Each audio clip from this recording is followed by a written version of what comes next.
Hello, শিখা সরকার রান্না করে চলে এসেছি। দেখো, ইয়াম্মি ফিশ কারি। আর এটা অবশ্যই কই মাছ। কীভাবে জলদি আমি অল্প সময়ে মশলাবিহীন রান্না করে নিলাম, সেটাই তোমাদের সঙ্গে শেয়ার করবো। পুরো ভিডিওটা দেখার জন্য সঙ্গে থাকতে হবে। Like, comment, share. ওকে, চলো তাহলে।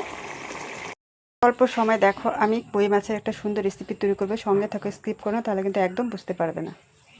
প্রথমে আমি একটু লবণ হলুদ দিয়ে মাছটা ভালো করে মেখে নেব, ঠিক আছে? সঙ্গে থাকো। মাছ মাখা হয়ে গেছে, এবার কড়াইতে দিয়ে দেবো। কড়াইতে আগের থেকে আমি তেল গরম বসিয়ে দিয়েছিলাম। এবার মাছগুলো আমি এক এক করে ছেড়ে দিচ্ছি।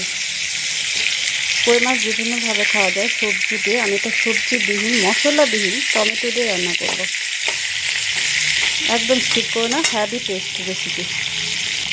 মশলা আর সবজিবিহীন এত টেস্টি রেসিপি তোমরা যদি না করে থাকো, এভাবে একবার করবে।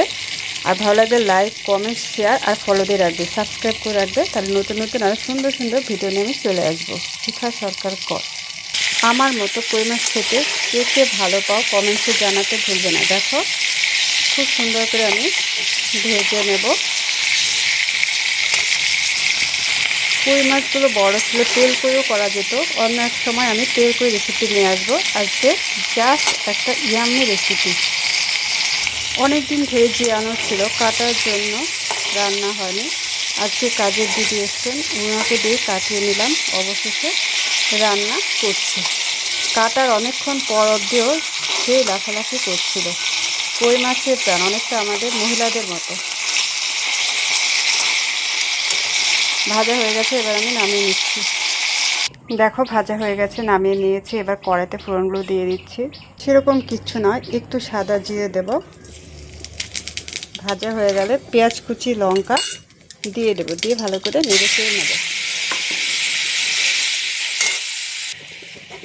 এখানে পেঁয়াজ কুচি, কাঁচা লঙ্কা আর একটু আদা থেতো করে আমি দিয়েছি। খুব শর্টকাট কিন্তু খুব টেস্টি। তোমরা এভাবে করে নিতে পারো যখন হাতে সময় কম থাকবে। এই ঘরের মধ্যে প্রচুর জল হয়ে গেছিলো, সেই জল পরিষ্কার করতে করতে আজকে অনেক সময় লেগে গেল। তাই সেভাবে আমি অ্যাক্টিভ থাকতে পারিনি।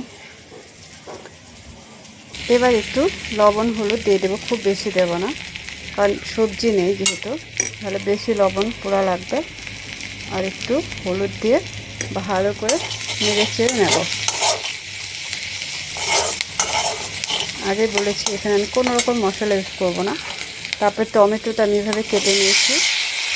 টমেটো দিয়ে ভালো করে আমি গ্রেভিটা তৈরি করে নেব। এর জন্য আমি সামান্য একটু তেল বেশি দিয়েছি, যেহেতু মশলা ইউজ করবো না।